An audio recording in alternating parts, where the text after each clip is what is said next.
In your opinion, will the future of technology save humanity? Or will it destroy us? Why or why not? In my opinion, both whether it can save or destroy, because the future is unpredictable, but it can achieve both sides like in development of the world. It develops a major growth success and borders things that impossible to be possible. Technology's future is, I think, it's a paradox.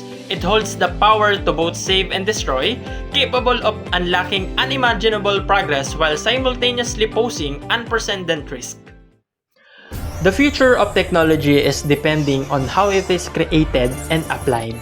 It's either preserve humanity or be the cause of its demise in the future.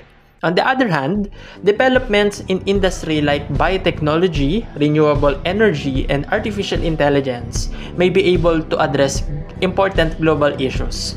AI, for example, can speed up scientific discoveries, improve resource management, and improve decision-making processes, all of which have the potential to prevent or cure diseases and address climate change.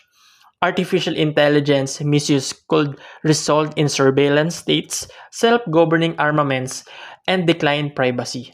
Despite its promise, biotechnology presents moral questions about genetic engineering and biosecurity.